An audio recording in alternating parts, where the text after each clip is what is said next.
Hadassah gave all the love in her heart to her master and the Valerian asshole, but guess what? She was still thrown into the arena where people, slaves, are being fed to lions. And I was guessing and I was hoping that God is going to deliver her the way He delivered Daniel. But that never happened.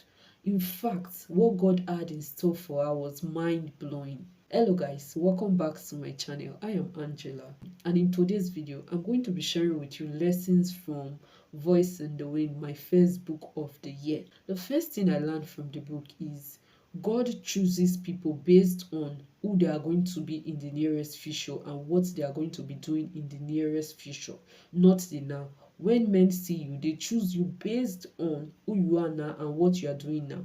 But for God, that doesn't apply to God. The main character, Hadassah, was a slave Christian girl who was brought from Judah to Rome into the Valerian household, and Hadassah was this sweet soul. Do you know the interesting part? Hadassah was a Christian, but not until something big, something huge happened. Nobody knew she was a Christian. She only kept her faith to herself. Everybody in the Valerian household saw this girl. This girl was so sweet, full of love. They saw her for something that they did not know she was a Christian though, but they saw this aura of peace and joy despite the fact that she was a slave. And Hadassah felt like she was the person with the least faith in her household. She was asking God during the journey to Rome that, oh God, why? Why me? My father had a very strong faith. In fact, he was raised up from the dead. How come I'm the only survivor? She was just asking God, in fact, God, just take me to heaven. I want to die.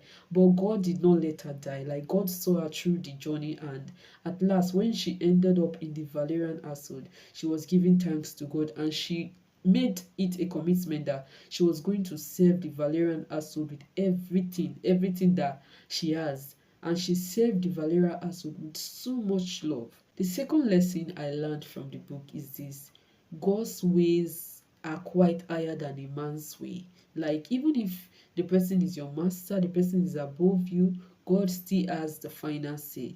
Now, Hadassah fell into the nerves of her master's daughter, Julia. Julia got jealous of Hadassah because her brother Marcus, the lady's man, fell in love with Hadassah. And in return, Hadassah fell in love with this guy also. But Hadassah could not be yoked in marriage to this guy because he was not a Christian, and in fact he did not believe there was a God. And Hadassah was like, there's no way I can be yoked to you, because if I am yoked to you in marriage now, at some point you are going to draw me away from God. And Julia became jealous because for her brother always loved Julia and treated her right, treated her well. And she was like, you are stealing my brother's love from me. You are just a slave. How dare you do this? So she sent Hadassah into the lion's arena. And me, I was thinking, God is going to save Hadassah. After all, he saved Daniel from the lion's den. But God's way, my friend, is quite higher than a man's way. God did not deliver Hadassah from the lion's den, but God did something that blew my mind, guys. And I was in awe. Like, I was in awe. Currently, I'm reading the second series of the book, Echoes in the Dark, and I cannot wait to share with you the things that I'm learning from the book. Let me finish the book first. So I want to know in the comment section, guys, have you read Voice in the Wind? Gist me in the comment section some of the things you learned from the book, and who have read Echo in the Dark. I hope to see you in the second series of this book. Till next time, guys. Bye.